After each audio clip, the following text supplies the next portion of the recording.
Local news that matters on Local 22 News.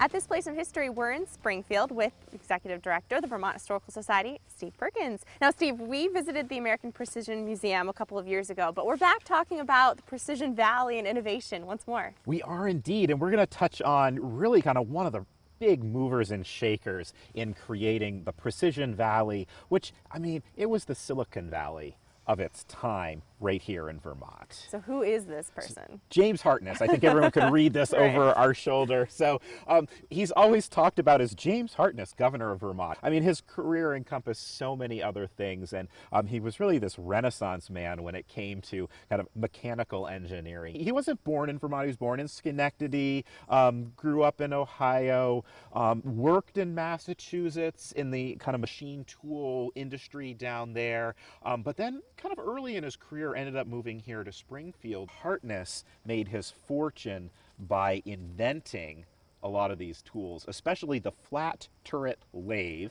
Don't ask me to describe exactly how it works, but this was a real leap forward in machine tools, and he made a lot of money off of this patent, which his firm then manufactured and shipped all over the world. So we're outside of his house, and when I think of a turn-of-the-century inventor, I can imagine a structure just like the one behind us. It's really mysterious. What happened in there? What is that? What's going on? This is probably my favorite part, why I really wanted to come to Springfield today. That's an observatory. Equatorial telescope is the exact terminology for that. A traditional observatory of the time had all of the mechanics and everything above ground. It was cold in Vermont. Mm-hmm. And so there's a number of technical reasons why he built it this way, but one of the big ones was that he could be inside, underground, and using this telescope in any sort of weather and not be exposed to this, so it's comfortable. And what's really cool is that telescope is connected to his mansion over here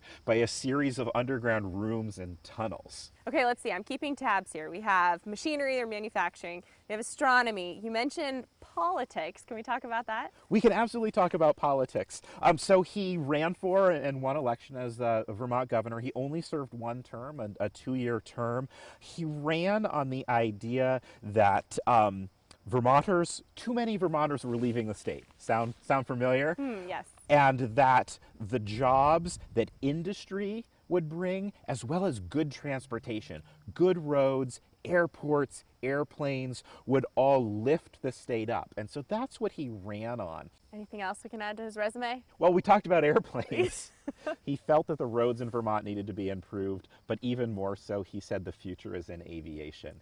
He got an aviator's license in 1914. He was one of the Wow. very first people to get that license, and he got it on a Wright Flyer, a Wright biplane made by the Wright awesome. brothers. So he loved aviation, and he built, with his own money, the first airport in Vermont. It was actually called the Springfield Aerodrome, right here in Springfield, and it's now the Hartness State Airport. At this place in history.